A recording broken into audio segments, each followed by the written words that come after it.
حضرت جبریل علیہ السلام نے حضور سے فرمایا تھا حضور جنت کا راستہ دیکھ کے آیا ہوں, مجھے تو نہیں لگتا کہ آپ کی امت میں کوئی جنت میں جا پائے گا. فرمایا حضور جبریل یہ کیا بات ہوئی, جنت کے راستے میں ایسی کیا چیز ہے کہ تو کہہ رہا ہے جنت کا راستہ دیکھ کے آیا ہوں. فرمایا حضور اتنی رکاوٹیں ہیں, قدم قدم جائے گا بیچارہ تھک جائے گا, لہٰذا مجھے نہیں لگتا کہ آپ کی امت میں کوئی اس طرح کا معاملہ. حضور جہنم کا بھی دیکھ کے آیا ہوں اور مجھے نہیں لگتا کہ آپ کی امت میں کوئی جہنم سے بچ پائے گا.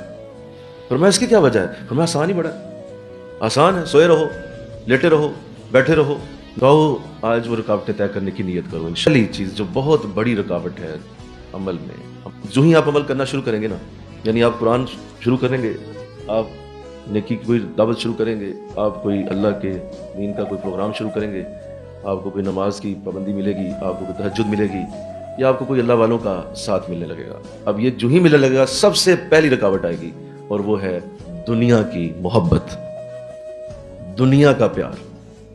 حضور کی حدیث اس میں بہت بڑی ہے, میں نے اپنے اوائل میں یہ سنی. آپ نے ارشاد فرمایا حب الدنیا راس کل خطیہ, دنیا کی محبت ہر گناہ کی جڑ ہے, ہر گناہ کی دنیا کا پیار, دنیا کے ساتھ دل لگانا, دنیا کے ساتھ لگ جانا, دنیا کی محبتیں.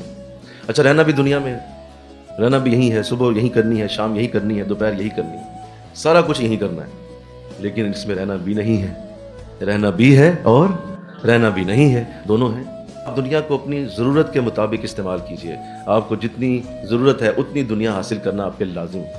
فرمایا اچھا گھر تمہاری ضرورت, اچھی سواری تمہاری ضرورت, اچھی بیوی اچھا شوہر تمہاری ضرورت, ماں باپ تمہاری ضرورت, بہن بھائی تمہاری ضرورت, بچے تمہاری ضرورت. یہ ضرورتوں کی چیزیں ہیں جو اللہ نے دنیا میں تمہیں دینی ہیں, ان کو ضرورت کے ساتھ ساتھ رکھو, لیکن انہیں ہر صورت اس طرح سے استعمال کرو کہ اللہ اور اس کے رسول کے راستے میں ان میں کوئی چیز نہ آ جائے. انشاءاللہ کوئی گھر تمہیں روک نہ سکے, کوئی تمہیں دنیا کی کوئی طاقت اللہ کے دین سے ہٹا نہ سکے, کوئی ماں باپ کوئی نیکی کی دعوت دینے والا, کوئی نیکی کی طرف بلانے والا ماں باپ کے سامنے آ جائے اور ماں باپ نیکی کی دعوت کے آگے آ جائیں, بہن بھائی آ جائیں. بہت بڑی بات, بہت بڑا مسئلہ ہے کہ آپ دنیا میں رہنے کے لیے بھی آئے ہیں اور اس سے نکلنے کے لیے بھی آئے ہوئے ہیں. تو آپ سن لیجئے, ذرا تعریف اس کی دیکھ لیجئے, اچھی طرح سمجھ لیجئے. ہر وہ چیز دنیا ہے جو تمہیں اللہ اور اس کے رسول سے روکے. بول دو کیا کہ وہ تمہاری ضرورت ہے, حالانکہ اس سے تم استعمال کر رہے ہو, حالانکہ وہ تمہاری جیب میں ہے, حالانکہ تم اس کے مالک ہو, لیکن اب وہ تمہارے لیے وبال ہوگی. کیوں؟ اللہ اور اس کے رسول کے راستے میں آ گئی. وہ دکان ظاہر جہاں سے رزق حلال آ رہا ہے اتنی بڑی عزت رکھتی ہے کہ اس میں 9 حصے دین کے پورے ہو رہے ہیں, لیکن اگر وہ نماز سے روک دے, بولو بھائی, اگر وہ نیکی سے روک دے, اگر وہی کام تمہیں اللہ رسول کے راستے سے روک دے, اگر وہی دکان تمہیں درس قرآن سے پیچھے کر دے, تو اب وہ سارے کا سارا دنیا میں کنورٹ ہو گیا, اور دنیا اللہ کی نظر میں مبغوض ہے, غضب والی ہے. وہی دکان اب عذاب کی جگہ بنے گی, مبغوض ہو گئی, اس کے اوپر غضب نازل ہوا جو دنیا میں کنورٹ ہوا. آقا علیہ السلام نے فرمایا دنیا اتنی ناپسندیدہ ہے اللہ کی نظر میں کہ اللہ کی نظر میں اگر لیکن دیکھو کافروں کا حال دیکھو, ذرا بولو نا, چمکتی سڑکیں, اونچی بلڈنگیں, بہترین صاف ستھرے ماحول, ایسے لگتا ہے جنت میں زندگی گزر رہی ہے. تو نبی تو فرما رہا ہے کہ اللہ کافر کو پانی کا گھونٹ نہ دیتا.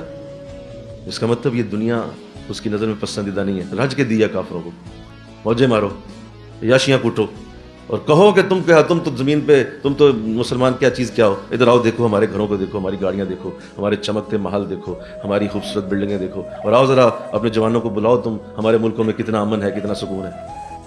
تو سن لو کیوں وجہ, اس کی وجہ کیا ہے, رج کے دے دی دنیا یہاں سب کو. اور مسلمان ملکوں میں آؤ ذرا, بمب گر رہے ہیں, لوگ مر رہے ہیں, بھوک سے مر رہے ہیں, ننگ سے مر رہے ہیں, بیڑا غرق ہوا پڑا ہے, تو سمجھ لو کہ اصل بات کیا ہے, دو نسب. اللہ کو پسند ہی نہیں ہے. اللہ اس حالت میں دنیا کو پسند ہی نہیں کرتا کہ میرا بندہ اس میں اتنا مبتلا ہو جائے کہ اس کو میری یاد سے اور میری محبت سے. یہ بھی حدیث نوٹ کرو, 2 محبتیں ایک دل میں نہیں رہ سکتی.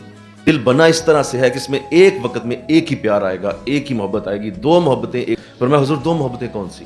فرمایا ایک دنیا کی اور ایک اللہ کی. یہ 2 پیار ایک جگہ نہیں اکٹھے ہوں گے. آپ اللہ کو راضی کر رہے ہیں, ساتھ ساتھ آپ دنیا چلا رہے ہیں, یہ ممکن نہیں ہوگا.